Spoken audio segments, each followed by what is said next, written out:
Let's begin by telling you that the National Bureau of Statistics late on Wednesday announced that its newly redesigned official website had been hacked. This announcement was made in a brief statement posted on its X account. The NBS disclosed the incident and assured the public that efforts are underway to recover the website. It urged the public to disregard any messages or reports posted until the full recovery of its website. The statement on X read, and I quote, "This is to inform the public that the NBS website has been hacked and we are working to recover it. Please disregard any message or reports posted on the website until it is fully restored," end of quote. The hacking of the NBS website occurred barely 2 weeks after the Bureau unveiled its redesigned platform. This incident raises concerns about the potential misuse of official data and the integrity of vital national statistics during the recovery period. Away from that, President Bola Tinubu on Wednesday presented the 2025 budget proposal at approximately 49.7 trillion naira to a joint session of the nation's parliament for consideration. The bill, titled Budget of Restoration, Securing Peace, Rebuilding Prosperity, projects internally generated revenue of around 34.82 trillion naira as part of funding for the budget, with an estimated 15.81 trillion naira allocated for debt servicing. Our correspondent, Idong Joseph, has more in the story. President Bola Tinubu arrives at the chamber of the House of Representatives, where members of both the House and the Senate are duly seated. Also in attendance are members of the Federal Executive Council and several high-ranking officials of the presidency. The session began with the opening remarks from the President of the Senate, commending current efforts in addressing insecurity and attracting direct foreign investment, amongst others. The reduction in kidnapping incidents and the neutralization of over thousands of terrorists and insurgents remain another major testament to your patriotic zeal, your strength, and your determination to change the future of this country. Your dedication to fostering international relations paves the way for fruitful partnerships that will propel our nation forward. We are witnessing a resurgence in foreign direct investment. However, he expressed concern about some of his colleagues' misunderstanding of the tax reform bill currently before the parliament, noting that those opposing the reforms may not have studied the proposal adequately.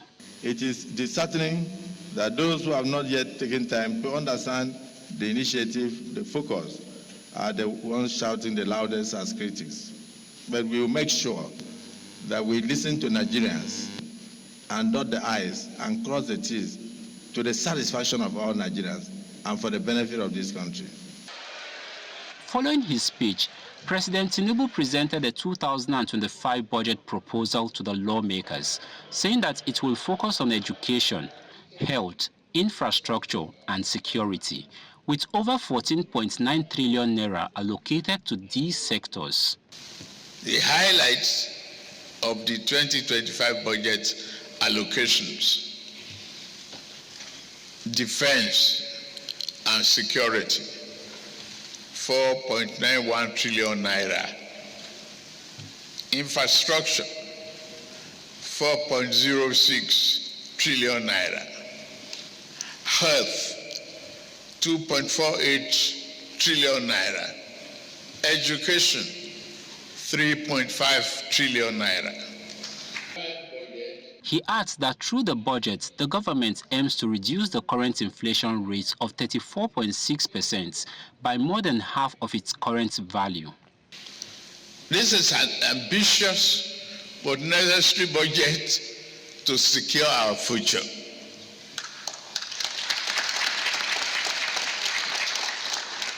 The budget projects inflation will decline from the current rate of 34.6% to 15% next year,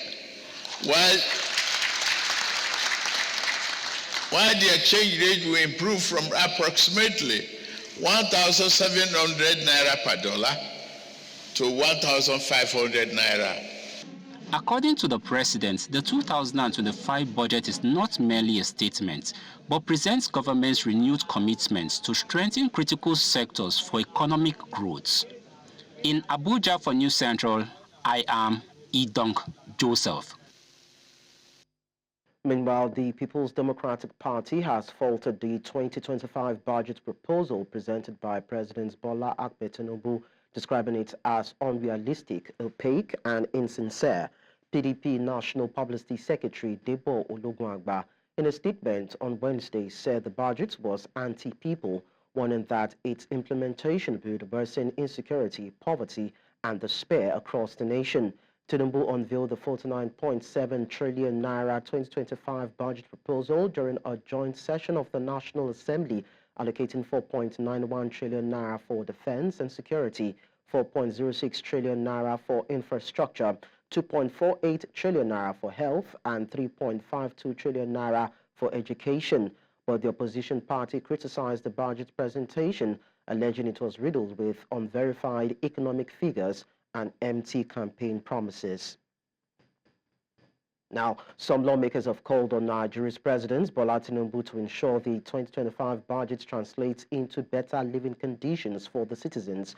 This was as the President presented a 49.7 trillion naira appropriation bill for 2025 before a joint session of the Parliament in the nation's capital, Abuja.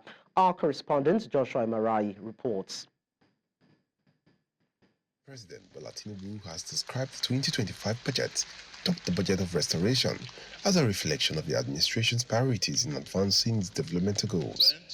With 4.91 trillion naira allocated to defense, the Minister of Defense says it underscores the president's commitment to national security. Well, I believe the president has allocated enough resources for the security, to address the security situation in the country. That shows that the president is concerned about the security situation in the country and he's determined to end insecurity in this country. Some lawmakers, however, reacted to the presentation of the 2025 appropriation bill by the president. What concerns me as a parliamentarian is not the issue of statistics being churned in day out. I need to see the reflection of these statistics on my people. I need to see the reduction in poverty. I need to see the serious reduction of hunger. As you go to my constituency tomorrow, the hunger that they witnessed in 2022 is double, is replicated in 2023, double in 2024. So where will that take us? Some of the assumptions are very optimistic and may not be realizable. We pray that it goes the way he has projected. For example, aiming to hit 2 million barrels per day production of crude oil. As at now, I don't know what the officials are telling him, but I doubt very much if that represents the reality on ground. We're too import dependent, so our naira is busy pursuing the dollar, and that's why the naira is going weaker and the dollar is getting stronger. And so that projection is to say the level of production that they envisage with that budget will help in bringing down the demand, because we'll be self-reliant, producing what we eat. With the 2025 appropriation bill now submitted to the National Assembly, members of Parliament will begin to scrutinize the figures in order to facilitate its passage. They, however, urge heads of ministries, departments and agencies to cooperate with the National Assembly to ensure the bill is speedily passed. In Abuja from Central, I am Joshua Ibadan. Earlier, we were joined by co-founder of Budget, Oluwaseun Onidbinde, who shed more light into the prospects for the 2025 appropriation bill. And I mean, there's always a thin line between if something is bold or if it's credible. What we have seen is a 34 trillion naira proposal. The president also mentioned that in the first 9 months of this year, the administration has made a revenue of 14 trillion naira. So if you adjust that for the full year, you might be looking at a total revenue at the end of the year of somewhere around 20 trillion naira. So if 2023 is looking at ending around 20 trillion naira at the highest, Why are we looking at 34 trillion naira? I mean, that is, Away from that, the report of a survey by Afrobarometer has revealed a strong appetite by Nigerians for greener pastures, with the figures tripling since 2017, popularly called Japa in local parlance. The document reveals that more than half of Nigerians want to emigrate or have at least given thought to doing so. According to the report, this proportion of citizens include those living in urban areas, the country's highly educated population, the unemployed, and young citizens. The report also reveals that the most common reason for this is the desire to escape economic hardship and search for better work opportunities.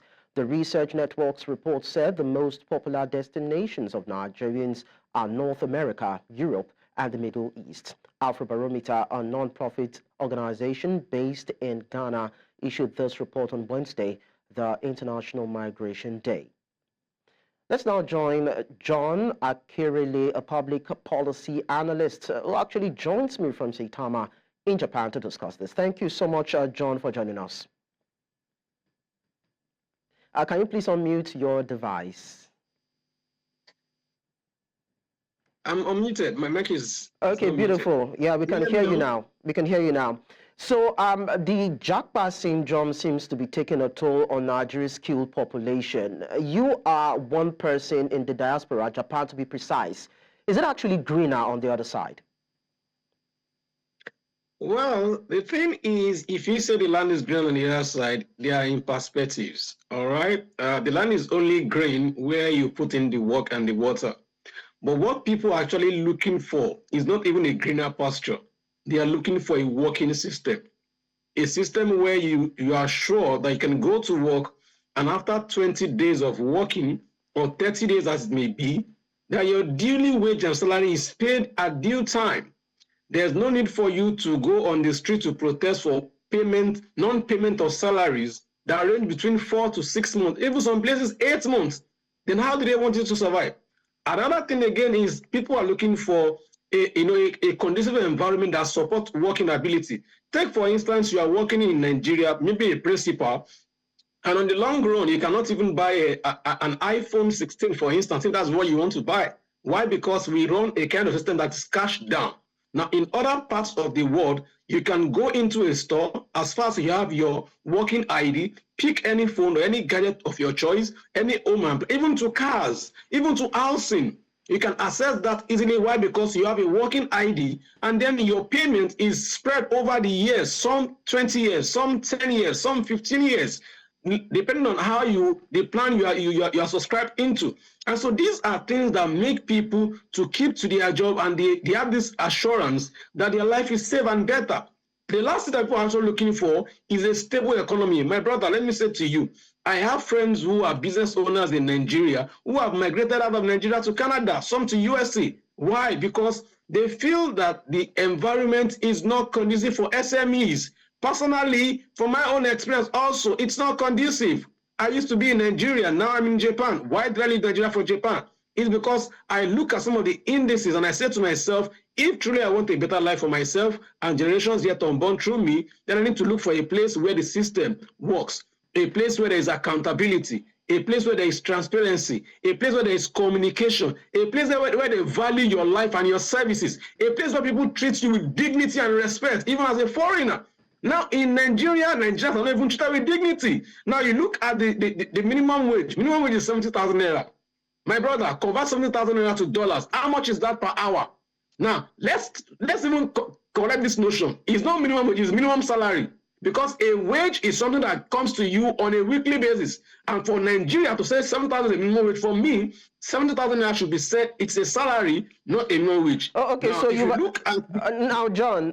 Sorry to butt in. You've actually, tied this to around systemic failure. But then let's move forward from this. Is there a way Nigeria can actually mitigate the negative effects of most especially losing now its highly educated and skilled workforce like you from immigration? It's just a working system. Let me not lie to you. Most of myself and my colleagues that have migrated out of the country are, connected to Nigeria on a daily basis. We follow the news back to back. We are always in touch with people back home. And the reason is because there's no place like home, like people say. You want to come back to your homeland and do all that. Imagine using your strength and your brain, your intellect for another country where you have your own country there. And so some of us who have actually migrated out are looking for a way to come back, but on one basis, that we want to see accountability and transparency from the part of the leadership. We want to see a leadership that is committed truly. We want to see a political will that we can say truly, these are people that we can trust. But for now, people cannot come back. Even myself, I don't see myself coming back in the nearest future. Well, that's quite interesting for you to see. But then to just wrap things up, a few people have talked about Nigeria benefiting, so to speak, from what we understand as brain drain in a way. It's about human capitalism or human development in one way or the other. But then do you think that Nigeria can actually leverage its growing diaspora population in a way to contribute positively to the nation's development? I think that there are some good points on that regard in terms of leveraging. And what I think the government can do is to see how we can share knowledge and expertise across board.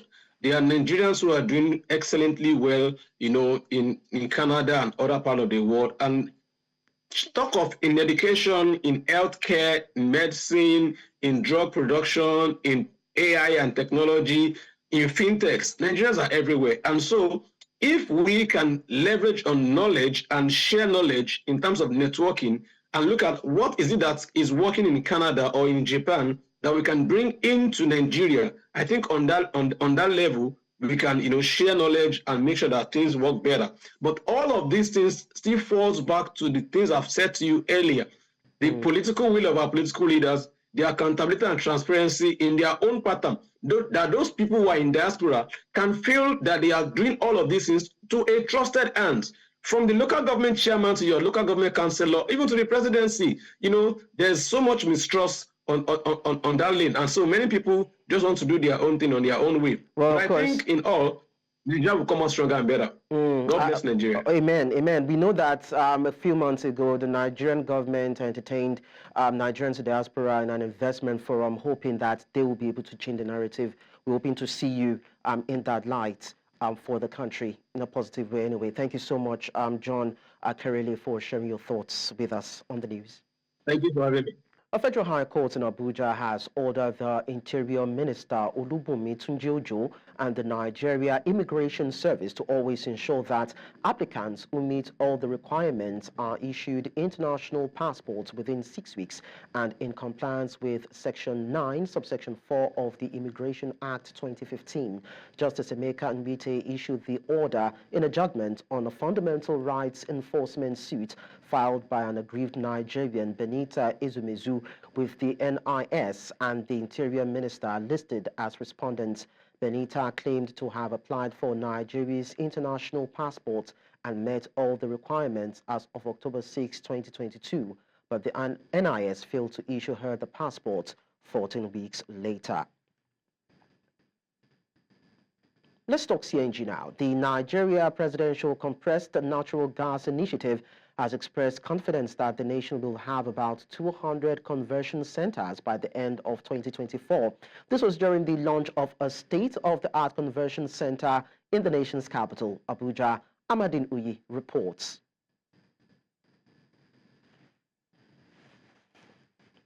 With an estimated 209.26 trillion cubic feet of gas, Nigeria has the largest proven natural gas reserves in Africa and the 9th largest in the world.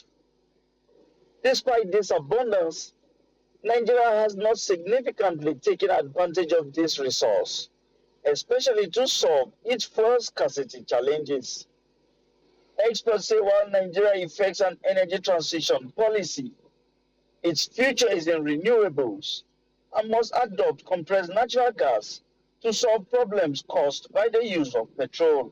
Nigeria is a gas country, and we have this gas in abundance, so why not utilize it?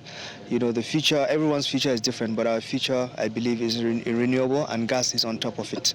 Our country's addiction to diesel and petrol is making goods expensive, it's driving inflation, it's making our products less competitive on the export basis, but we have no reason to be dependent on petrol and diesel. Well, God has blessed us with gas, much cheaper, much safer, reliable, and of course it's environmentally friendly. as the Presidential Compressed Natural Gas Initiative drives the switch over from petrol to compressed natural gas. Energy experts at the launch of this new conversion center in Nigeria's capital, Abuja, say the center will help achieve its goals. Since several months ago, as indeed lofty objectives. We are about 171 today. This makes it 171 in terms of centers already opened in Nigeria. We're just 7 last year. That's a long way from where we were last year. Before the end of this year, I promise in the next 2 weeks, we'll get to 200. Some of them say CNG is safe for use because of its properties, which makes it not dangerously inflammable and does not put at risk the lives of its users. It's extremely safe, and we can't do. You can see that the PCNGI has been doing a yeoman's job in terms of advocacy.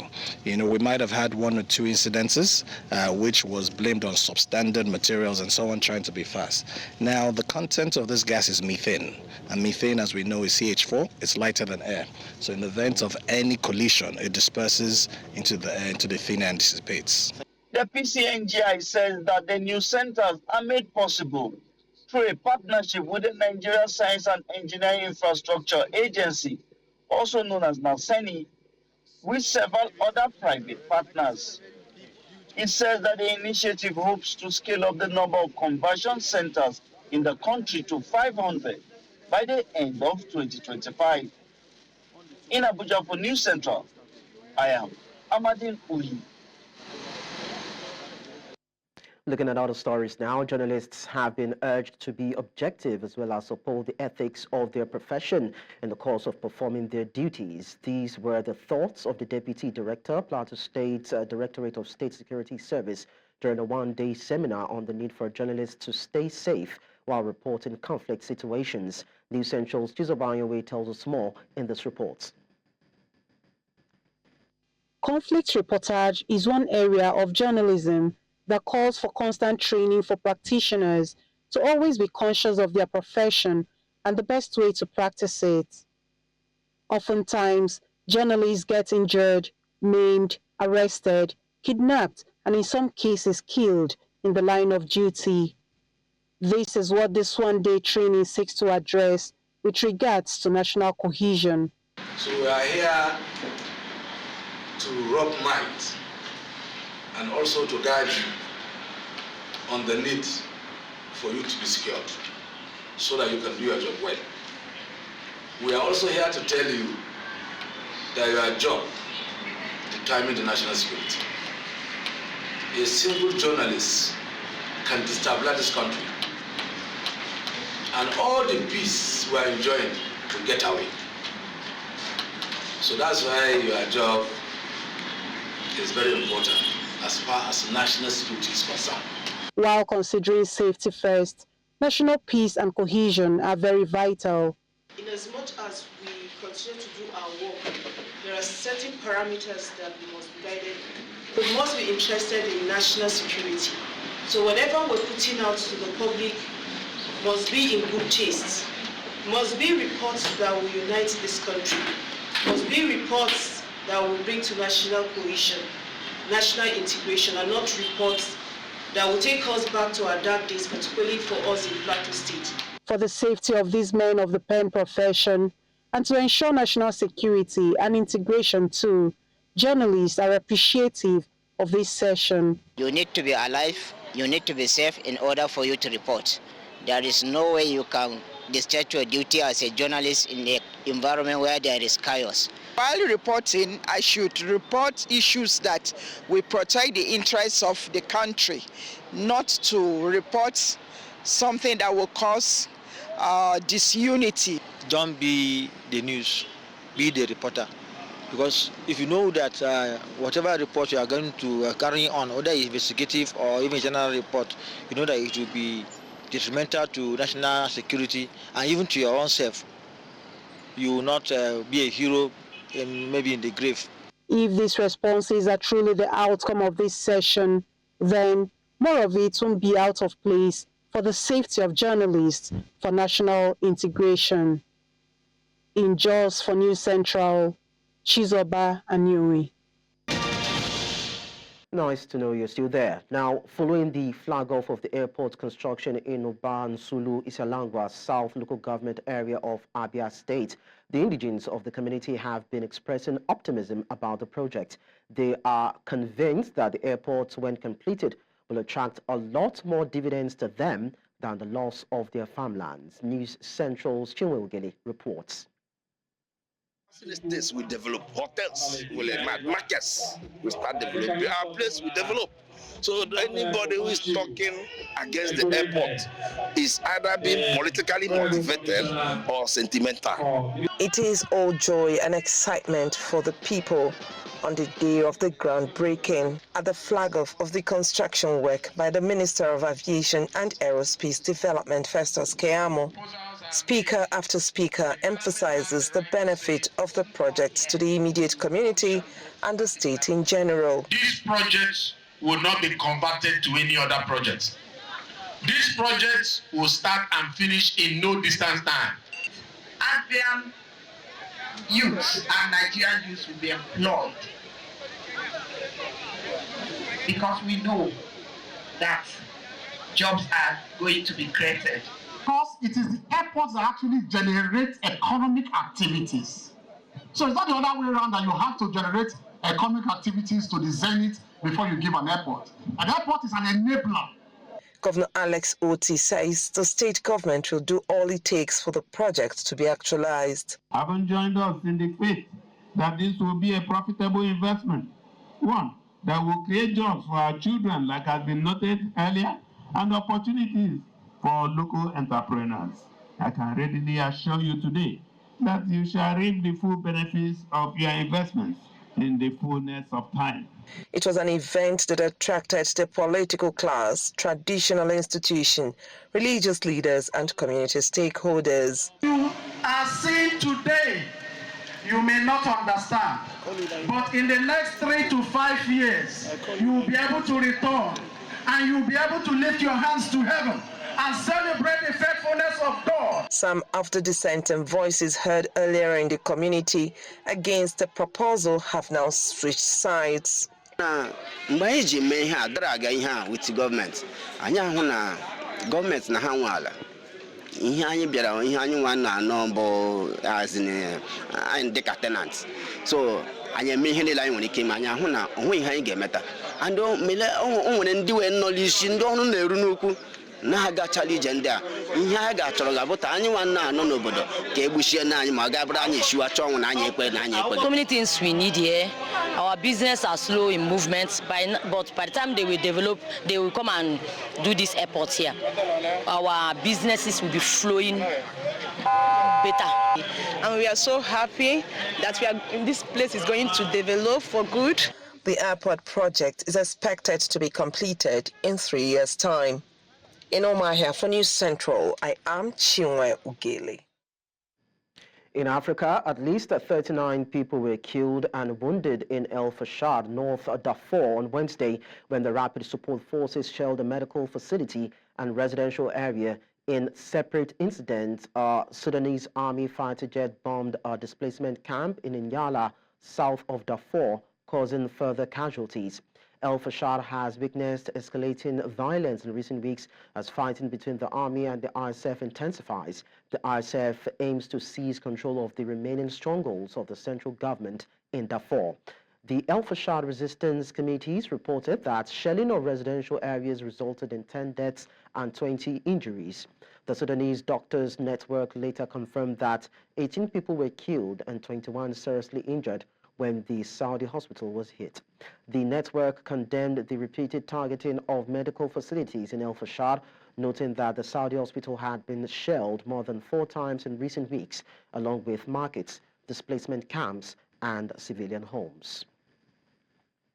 In West Africa, Ghana's Supreme Court has paved the way for a contested bill severely curtailing LGBTQ rights to become law after rejecting 2 bids to overturn it. Lawmakers approved the Sexual Rights and Family Values Bill in February. during international condemnation despite gaining wide public support in the conservative West African country. The proposed anti-LGBTQ legislation is considered among the most stringent in Africa, stipulating jail terms of up to 3 years for engaging in same-sex relations and up to 5 years for promoting or sponsoring LGBTQ activities. The bill will only become law after being ratified by the outgoing president, Nana Akufo-Addo, or his successor, John Mahama. Of the court is unanimous. Upon hearing the parties orally and on considering the arguments as contained in their statements, we come to the unanimous decision that the plaintiff's writ does not properly invoke the exclusive jurisdiction of this court. We are of the view that the subject of the litigation, being a bill still undergoing the process of becoming law in accordance with the provisions fully set out in the Constitution, it will be premature for this court to exercise its interpretive and enforcement jurisdiction to intervene. Consequently, we think that the action fails. It is accordingly. Away from that, Mozambique's National Institute of Risk and Disaster Management says the death toll from Cyclone Chido has increased from 34 to 45. The cyclone made landfall on Sunday in Mozambique's northern Cabo Delgado province, initially claiming 34 lives. By Wednesday, officials reported that 38 people had died in Cabo Delgado, 4 in Nampula province, and 3 in Niassa, further inland. 1 person remains missing. Cyclone Chido struck a region already grappling with conflict and underdevelopment, making it highly vulnerable to natural disasters. Before reaching Mozambique, the cyclone battered the Indian Ocean island of Mayotte, where authorities fear it may have killed hundreds, possibly even thousands. Outside Africa, we tell you that Israel has struck ports and energy infrastructure used by Houthi rebels in Yemen after intercepting a missile fired from the country. Houthi media said the strikes hit power stations, oil facilities, and a port in Udaida, killing 9 people and injuring others. The strikes came after the interception of a missile fired by Houthi rebels towards Israel. The group has regularly targeted Israel over its military operation in Gaza. Israel's military said it conducted precise strikes on Houthi military targets in Yemen, including ports and energy infrastructure in Sana'a, which the Houthis have been using in ways that effectively contributed to their military actions. Today, the IDF conducted precise strikes on Houthi military targets in Yemen, including ports and energy infrastructures in Sana'a, which the Houthis have been using in ways that effectively contributed to their military actions.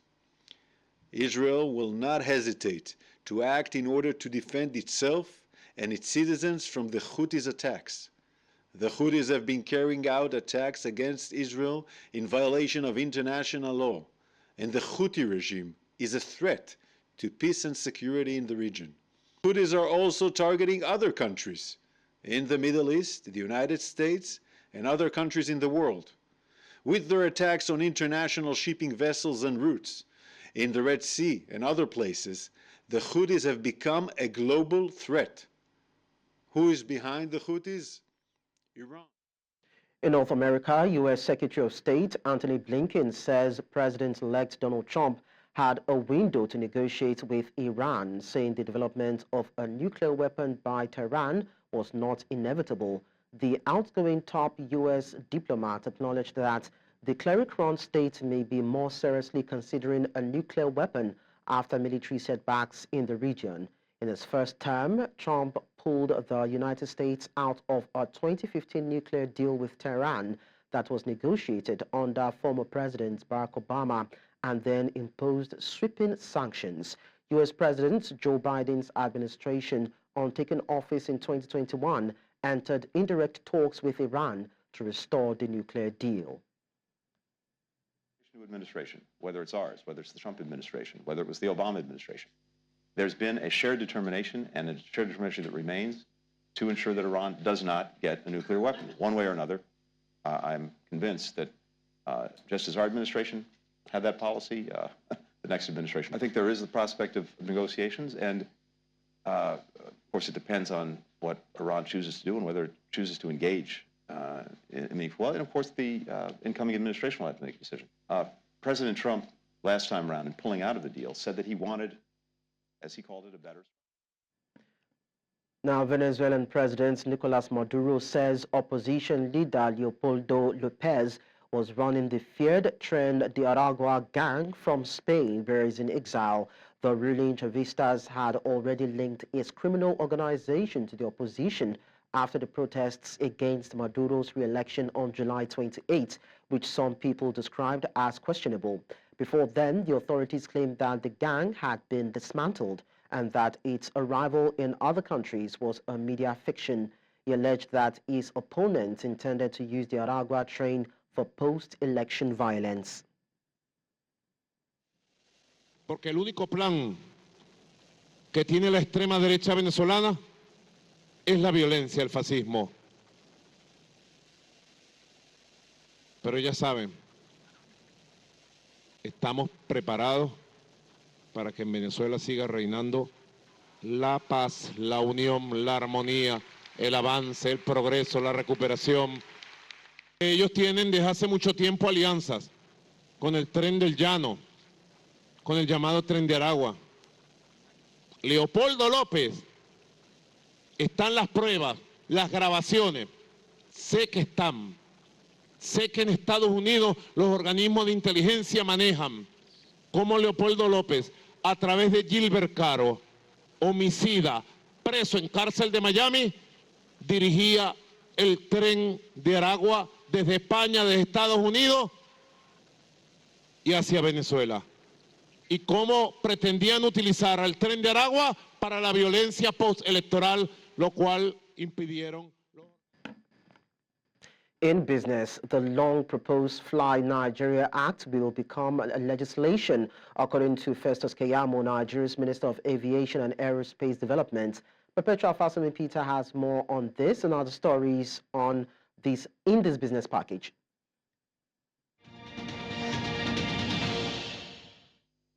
In business, the Nigerian Senate has approved the Nigeria Insurance Industry Reform Act 2024, introducing new minimum capital requirements to strengthen the sector and address emerging risks. The act repeals outdated laws and establishes a risk-based regulatory framework. Under the new regulations, non-life insurance businesses must hold a minimum capital of 15 billion naira, life insurance businesses 10 billion naira, and reinsurance businesses 35 billion naira. These thresholds represent a significant increase from the previous requirements of 3 billion naira, 2 billion naira, and 10 billion naira respectively. The reforms aims to bolster the industry's resilience and enhance its capacity to manage risks effectively. Nigeria's Minister of Aviation and Aerospace Development, Festus Keyamo, has pledged to transform the long-proposed Fly Nigeria Act into law. The Act mandates that government-financed air travel for personnel, contractors, and property must use Nigeria air flag carriers. The Act mandates that government-financed air travel for personnel, contractors, and property must use Nigeria air flag carriers. At a stakeholders' engagement in Abuja, Keyamo lamented the 15-year delay in enacting the bill, but committed to rallying key players to ensure its passage. Industry leaders, including Alain Onyema of Air Peace and Professor Obiora Okonkwo of the Airline Operators of Nigeria, hailed the move as a significant boost for Nigeria's aviation sector, marking a new dawn for domestic airlines. And moving on, President Felix Tshisekedi inaugurated Air Congo's first flight at Njili International Airport in Kinshasa, marking the debut of the DRC's new national airline. The venture, a 51-49 partnership between DRC and Ethiopian Airlines, aims to enhance domestic aviation. Air Congo's initial fleet includes 2 Boeing 737-800s, serving key cities like Lubumbashi, Goma, and Kisangani. Deputy Prime Minister Jean-Pierre Bemba announced plans to expand the fleet with 6 additional aircraft over 3 years. The airline promises secure, timely flights, improved airport facilities, and interprovincial cargo services. Ethiopian Airlines CEO praised the collaboration, citing successes in Togo and Malawi as examples of strengthening Africa's aviation sector through strategic partnerships. And finally, oil prices edged higher following a two-day drop, with Brent crude nearing $74 per barrel. The increase comes after the American Petroleum Institute reported a 4.7 million barrel drop in U.S. crude inventories last week, marking a potential fourth consecutive decline if confirmed by official data. Geopolitical tensions in the Middle East and Europe, along with potential sanctions on Iran and Russia, have supported prices. However, concerns over weak Chinese demand and rising output from non-OPEC Plus nations, including the U.S., have capped gains. Giovanni Stanovo, a commodity analyst at UBS Group AG, noted that global crude inventories continue to decline, with April indicating a sizable draw in the U.S., bolstering prices.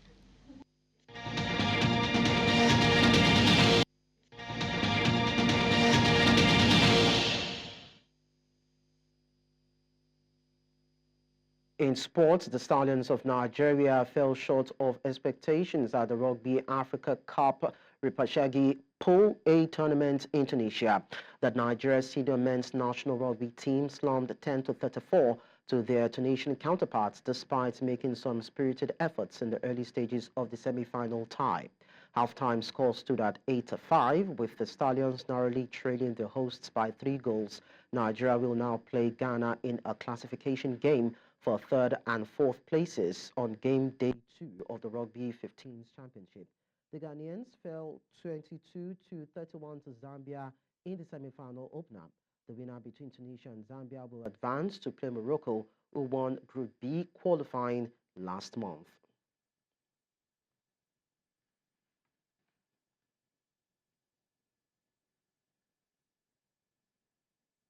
And that's all at this hour, but before we go, we look at our top stories again. National Bureau of Statistics website hacked. Nigeria's main opposition party, PDP, rejects President Tinubu's 2025 budget proposal, describing it as unrealistic. We also told you that nearly 40 killed in latest North Darfur attack as Sudan conflict shows little sign of abating. You can watch News Central live on DSTV, channel 422, Star Times, channel 274, Evo TV, and YouTube. Many thanks for watching. I am Lekon Onabanjo.